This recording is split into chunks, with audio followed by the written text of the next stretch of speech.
Madame, Messieurs, bonjour, bonsoir, bienvenue ici au studio Sophia Sagesse d'Impact TV. Vous suivez un nouveau numéro de CAC Cœur à Cœur. Cœur à Cœur reçoit aujourd'hui le couple Yamiogo, le bishop Claver Yamiogo, président fondateur du ministère évangélique de puissance MCC à Ouagadougou, et son épouse Flora Yamiogo Ngogu. Elle est chante et elle s'occupe des activités culturelles au sein de ce ministère ayant pignon sur rue du côté de Ouagadougou. Monsieur, madame, bonjour, bienvenue.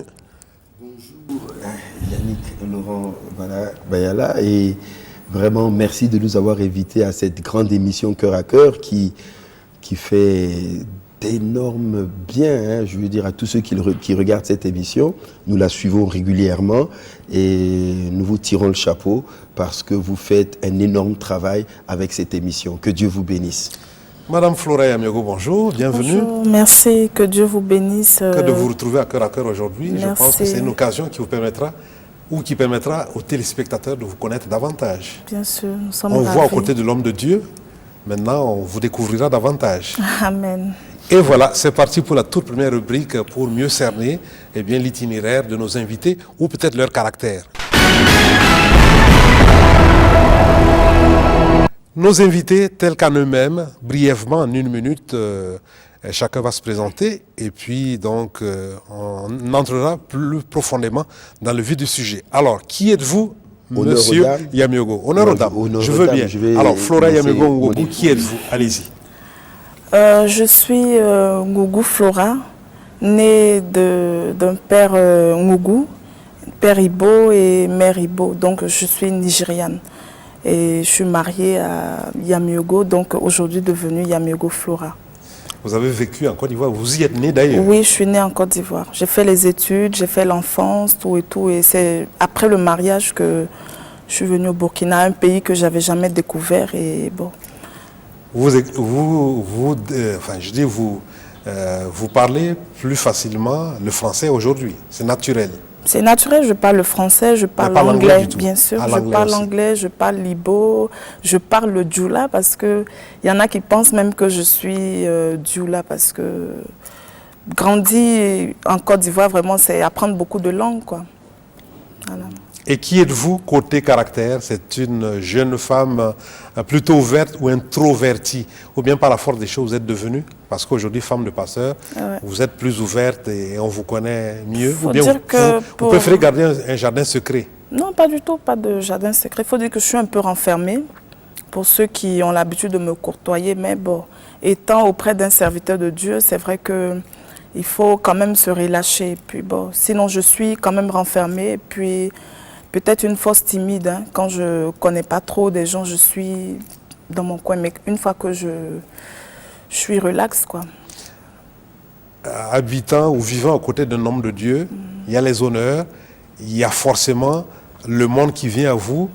Cela demande de votre part aussi une certaine attitude pour mieux cerner les choses, discerner les choses, une certaine humilité. Comment vous percevez un peu cette vie aux côtés d'un homme de Dieu qui est forcément populaire? Bon, c'est pas vraiment facile, hein.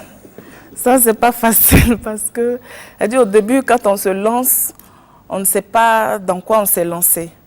Hein, mais bon, avec la grâce de Dieu, c'est vrai que Dieu nous donne toujours la force. Sinon, vraiment, aux côtés d'un serviteur de Dieu, c'est vraiment pas facile parce que vous êtes jugé à tout moment, vous êtes critiqué pour ce que vous faites en bien ou en mal. Vraiment, les gens prennent pas ça forcément de la bonne manière, alors que bon, on ne peut pas faire autrement et puis on ne peut pas plaire à tout le monde. Donc, c'est vraiment pas facile. Mais je suis quand même fière d'être auprès d'un serviteur de Dieu. Ça, j'en suis fière. Bishop Yamiogo, vous soumettez à cette règle de vous présenter tel que vous-même vous définissez. Oui, bon, je suis Yamiogo Claver César Auguste Roméo, dit Kiswen Sida.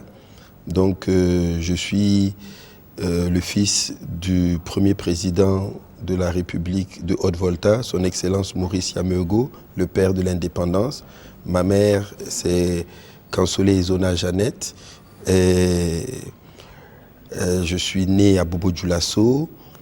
J'ai fait mes premières études en France jusqu'à l'âge de 8 ans. Et quand mon père est sorti de prison, en 70. Il a rappelé ma mère et c'est là que je suis rentré donc en Haute-Volta et nous sommes partis à Koudougou. J'ai fait mes petites études à l'école primaire S-Garçon de Koudougou et puis je me suis retrouvé à Moukassa. À Moukassa, j'ai fait mon secondaire jusqu'en troisième. Et puis, je voulais venir dans la grande ville, à Ouagadougou.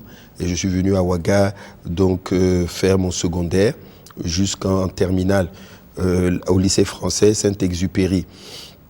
La révolution donc m'a attrapé là, puisque c'était entre 83 et 84.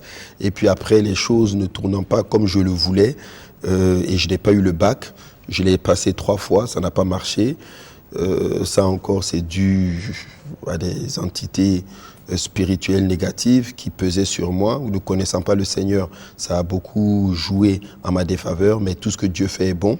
Je me suis retrouvé en Italie.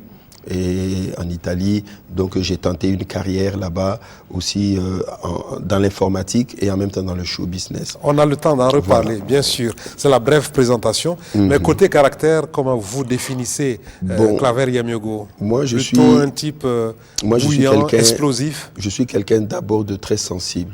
J'aime beaucoup les gens. Je m'attache très vite aux gens. Et en même temps, tellement j'aime les gens, quand ils me font un petit truc, je me déçois très vite. Vous prenez ça de votre père? Peut-être, parce que mon père aussi était comme ça. Je l'ai vu évoluer quand j'étais petit à Koudougou. C'est quelqu'un qui donnait beaucoup et qui en retour prenait beaucoup de coups de la part de ceux qu'il aidait, de ceux qui étaient autour d'eux.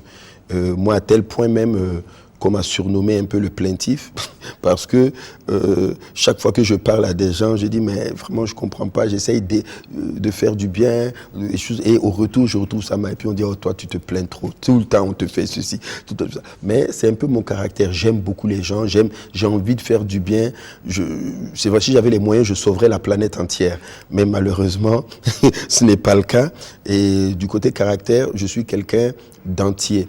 Moi, quand je fais les choses, ou je le fais ou je ne le fais pas. Quand vous donnez votre amitié, c'est pour toujours. Voilà. Et même dans toute chose. C'est-à-dire que si je file, soit je vais vite ou soit je vais doucement. Je n'ai pas de juste milieu. Quand je me donne à fond dans une affaire, je suis à fond. Et effectivement, je suis bouillant. C'est pour ça qu'on a dit que vous aimez la moto. Oui, j'ai fait beaucoup de motos à une époque. Et j'ai été même champion du Burkina dans les années 83. En 4 temps, j'avais une 500 cm3. Et avec à l'époque les Stéphane Balkouma, le motoclub de Ouagadougou, qui était sur la route de Pau, nous avons beaucoup tourné à l'époque. Mais voilà, je suis aussi très impulsif. C'est vrai que pour ceux qui me voient, je parle très fort. Aussi. Donc souvent quand il y a des discussions... Ça peut quelquefois s'apparenter à de l'orgueil, à de vouloir tout ramener vers soi. Tout à fait. On a l'impression quand je parle, je suis en colère, alors que c'est ma manière de parler. Dans notre famille, surtout du côté de ma mère, Gouroussi, nous avons un timbre assez élevé quand nous parlons.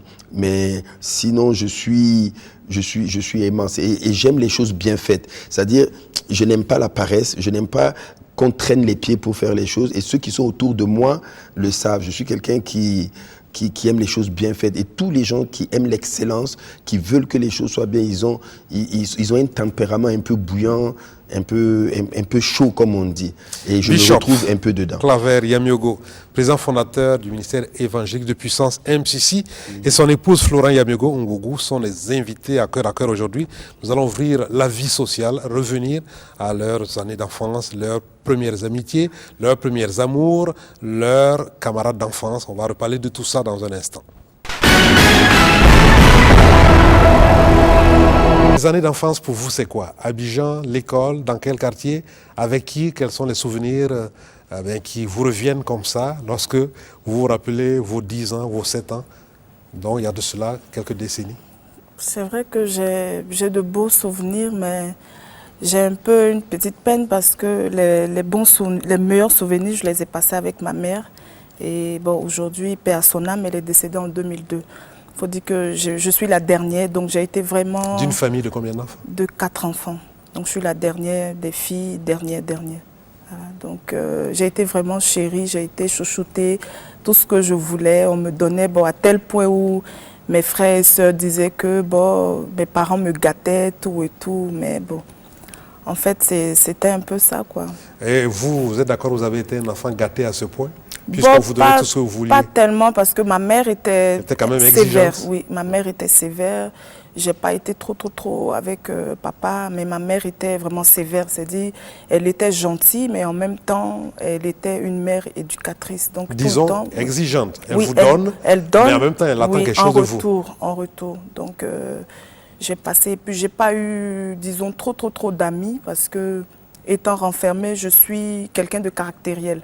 Voilà, soit, comme l'époux l'a dit, soit je le fais, soit je le fais pas. Donc, l'enfance, peut-être au primaire, oui, mais au collège, j'étais vraiment quelqu'un de renfermé. J'étais plutôt attachée aux hommes.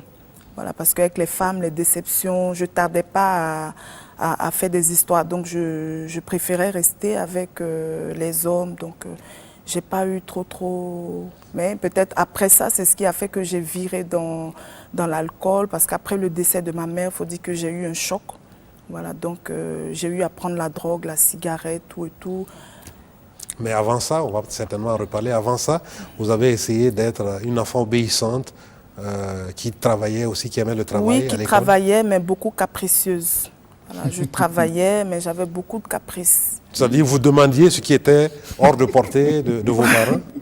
Oui, bien sûr. C'est-à-dire, vous demandiez quoi, par exemple? Je sais pas, tout ce qui me passait par la tête, des petits trucs, des trucs de la mode, des trucs, et puis bon. Parce que quoi, à l'école ou au collège, il fallait Oui, parce être la mieux habillée? Non, bon, parce que soit j'ai vu à la télé, et puis soit je suis l'image, parce que les gens me copiaient. Voilà, j'ai été la première à envoyer un piercing dans mon lycée, donc chaque fois je me disais il fallait des nouveautés. Bishop Claver Yamego, aux années d'enfance, vous avez essayé de retracer un peu à Koudougou, un peu à Ouaga, un peu donc en France quand donc, vous étiez tout petit. Qu'est-ce qui vous est resté aujourd'hui comme souvenir? Waouh. Avant la Révolution, puisque là, Oui, c'est là apparemment que vous avez arrêté brusquement. Quand on était jeune, bon, j'ai des souvenirs d'enfance assez douloureux du côté de la France. Parce que quand on est arrivé en France, 2 ans après, je pense qu'il y a eu le coup d'État et ma mère a perdu la bourse que Maurice lui octroyait. Donc elle s'est retrouvée seule, sans ressources, puisque l'ambassadeur d'à l'époque est parti avec toute la cagnotte que le papa lui avait remis pour que chaque mois, il puisse subvenir aux besoins de la maman. Donc du coup, elle a commencé... Votre maman était aux études toujours ou quoi? Oui, elle était partie en France pour faire une formation en couture. Ah oui, d'accord. Et bon, mon père devait se remarier avec Monaco, une Ivoirienne, alors que tout le monde s'attendait à ce que ce soit ma mère.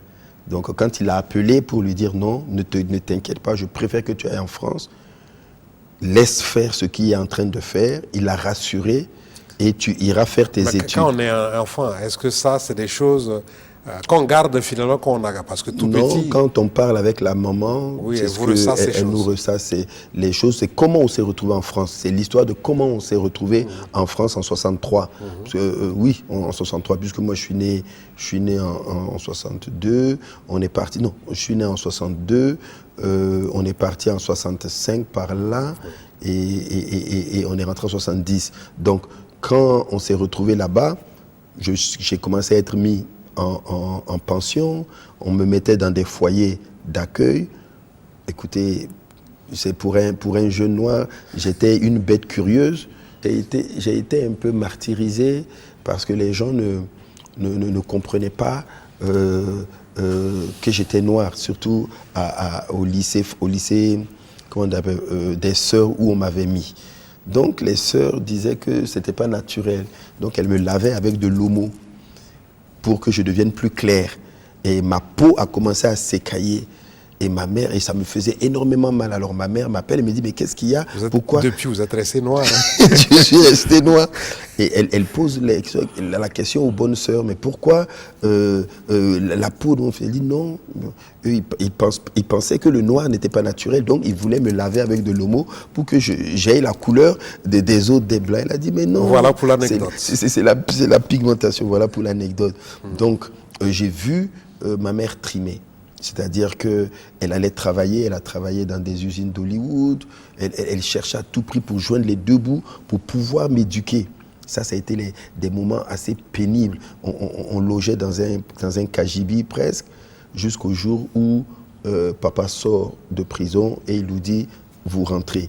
Et quand je suis rentré, là, il y a eu une grande différence. Parce qu'à Koudougou, je n'étais plus dans un entrée couché comme à Paris, mais on était dans une grande villa qu'on appelle la Villa Pax. Même si les gens avaient plus ou moins pillé la villa à l'époque et qu'il n'y avait rien, pour moi, c'était un domaine. Et c'est comme ça que j'ai grandi là-bas. Et ces moments étaient plaisants pour moi. Vous avez pris à goûter à l'amour paternel. Paternel, voilà. Puisque là, maintenant, il y avait le papa qui était avec moi.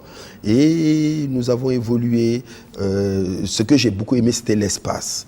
L'espace, vraiment, on avait de l'espace pour s'amuser, à vélo, pour tourner. Et j'avais un ami d'enfance avec qui j'étais, Didier Beroudougou, paix à son âme, il est décédé, avec qui on a fait l'école primaire. Je me suis battu pour que mon père paye ses études à Moukassa, parce que lui n'avait pas les moyens d'être à l'internat.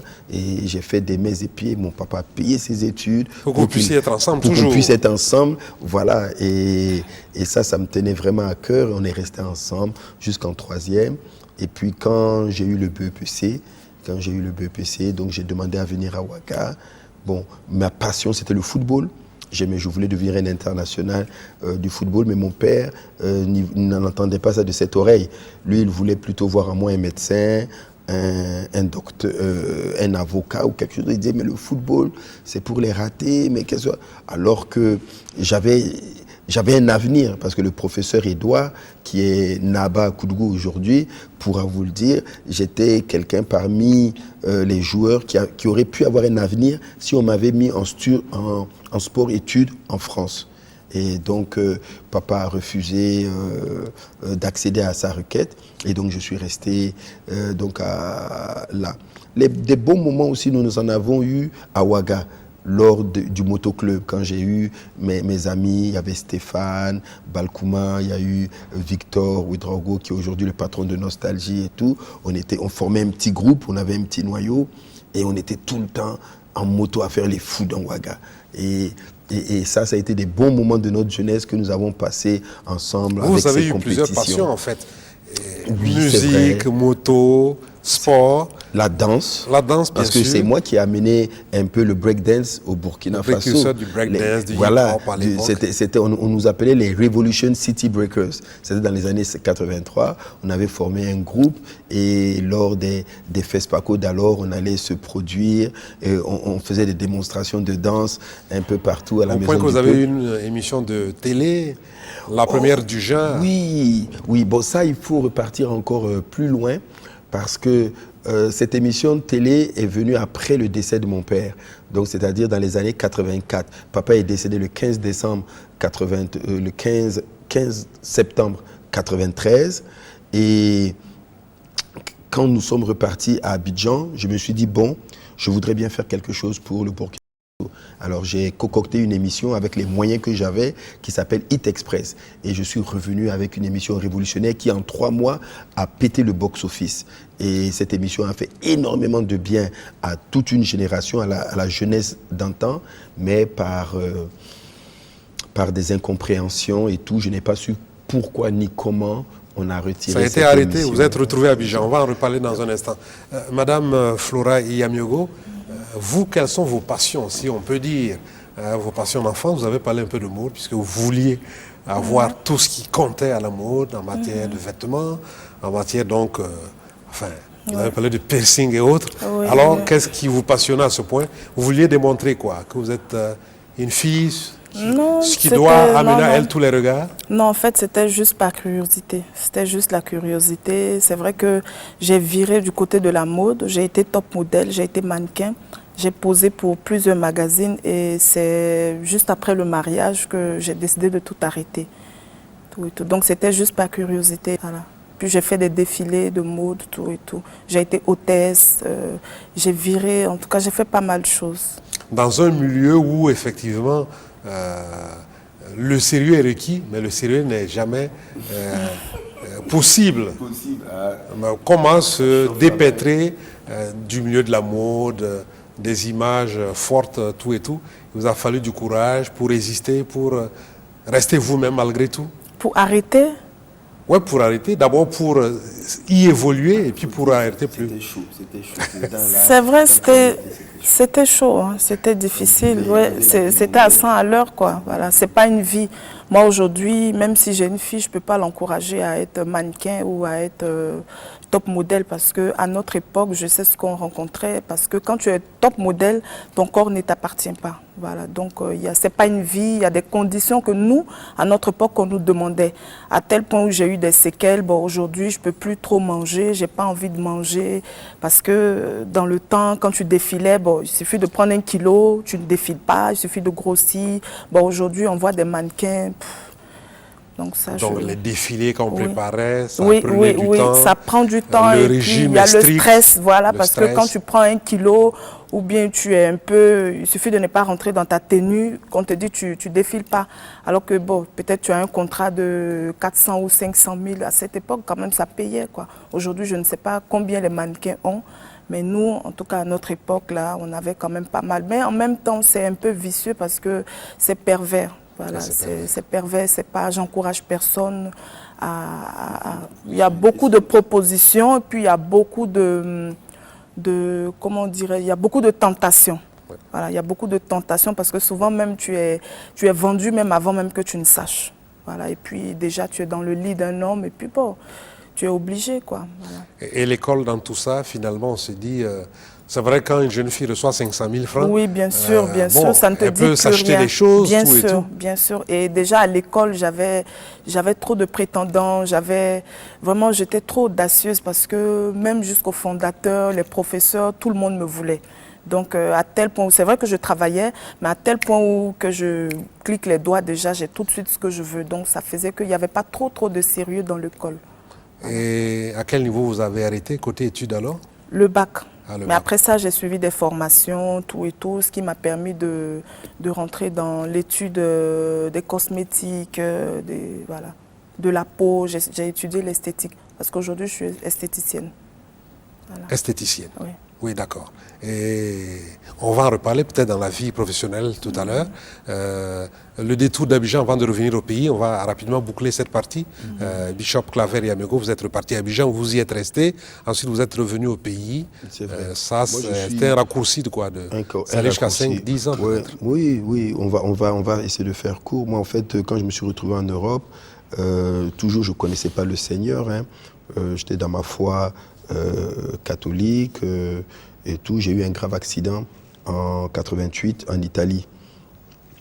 Et j'ai failli perdre la jambe, la vie d'abord, parce qu'une voiture m'a percuté à près de 120 km/h, alors que je voulais changer la roue de ma voiture.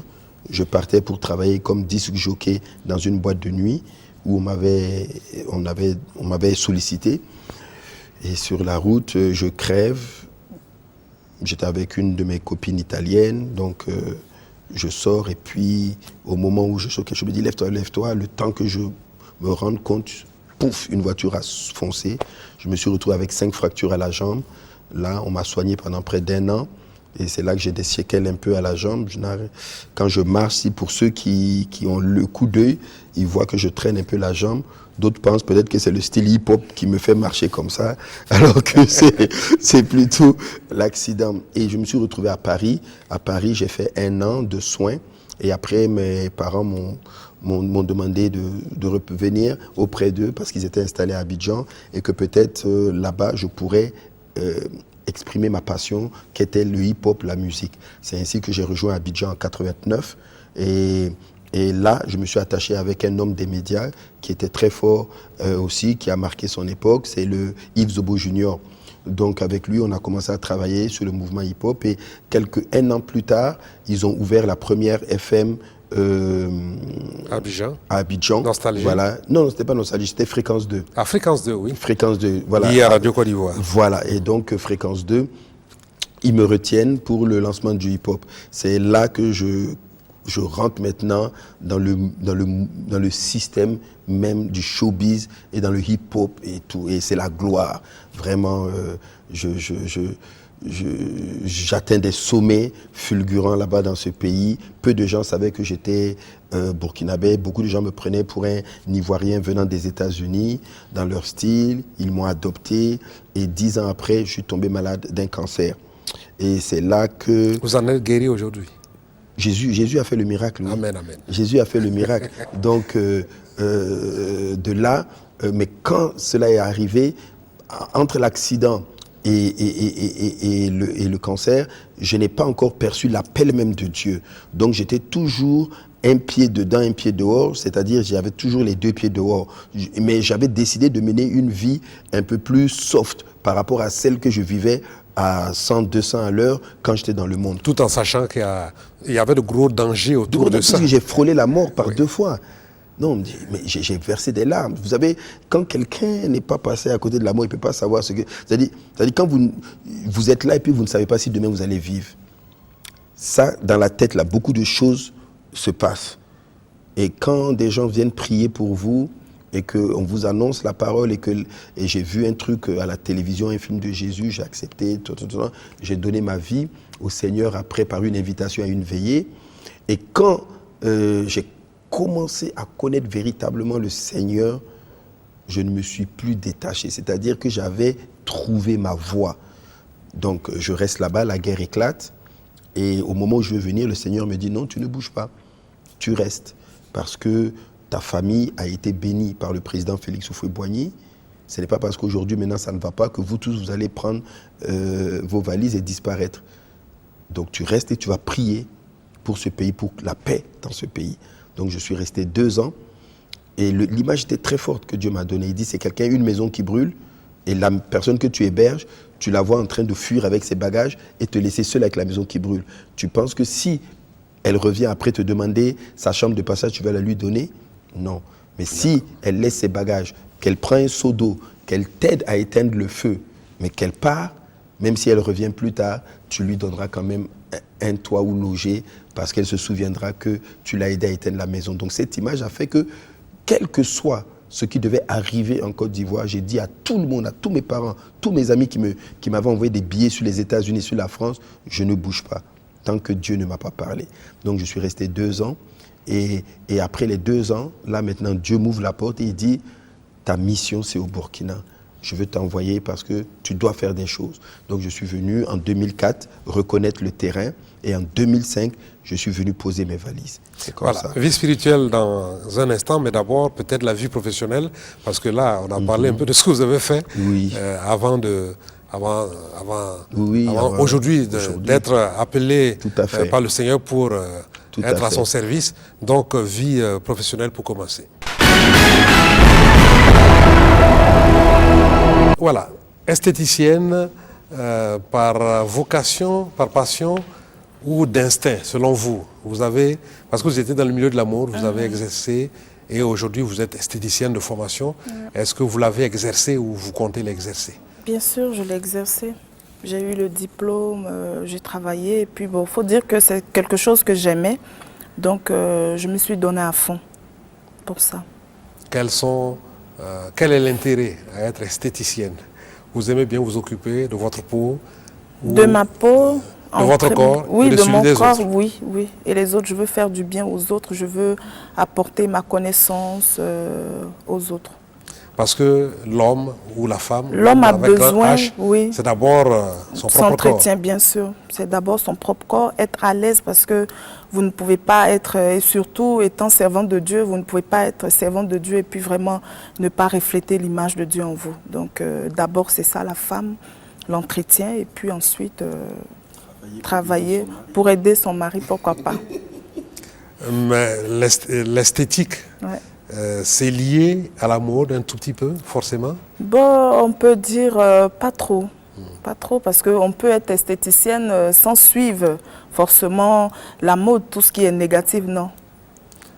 Mais c'est un métier d'avenir, il y a de plus en plus de jeunes qui s'engagent dans ce métier. Oui, mais est-ce qu'on peut en vivre normalement? Oui. Oui, on peut en vivre parce que bon, quand vous faites, vous savez, tout excès nuit. Donc aujourd'hui, il y a certains qui exagèrent, qui font des mélanges de produits, de pommades, bon, qui n'ont pas le diplôme, qui ne connaissent rien et puis qu'ils font, bon, parce qu'elle a vu tel maître chose, il faut qu'elle... Non, non, non. Donc il faut vraiment avoir des conseillers. Moi, je donne des conseils. Voilà, même quand des clientes viennent, aujourd'hui, je fais des pommades, je fais la couture, je fais la coiffure, on fait beaucoup de choses. Je n'ai pas appris tout ça, mais c'est un don que Dieu m'a donné. Je dessine des modèles et puis mes tailleurs reproduisent. Voilà, j'ai des coiffeuses, mais tout ce qui est esthétique, tout ce qui est maquillage, ça c'est moi qui m'occupe de ça. Je fais des savons, je fais des pommades et je donne beaucoup de conseils. Même souvent, j'ai des dames qui viennent me demander, bon, je veux m'éclaircir, je leur dis non, il ne faut pas faire ça. Parce que souvent, le plus souvent, ce que les femmes font ici, c'est le décapage. Alors que se décaper, ce n'est pas conseillé. On peut juste embellir son corps, entretenir son corps, et c'est ce que je fais. Se décaper, c'est-à-dire... enlever une partie de la peau. Voilà. Vous voyez des femmes qui s'éclaircissent à tel point où on voit la veine. Alors, elles sont très noires et demain, on les voit toutes blanches avec des veines qui sont dessinées partout. Là. Ça donne... Et c'est difficile de revenir à une peau normale après. Voilà, elle reprendra sa peau normale, son teint noir, mais avec des séquelles. Voilà, soit elle sera décolorée, elle sera... Moi, aujourd'hui, je ne suis pas docteur, mais quand même, les clientes qui viennent, Dieu par sa grâce, vraiment, elles partent et elles sont vraiment rassurées, elles sont contentes et elles m'emmènent aujourd'hui d'autres clientes. Donc. Et côté produits de beauté, on n'a pas forcément besoin d'importer les choses. Non. On peut donc avec les produits bien sûr, les du produits terroir. bien sûr, c'est ce que même je fais. C'est ce que je fais.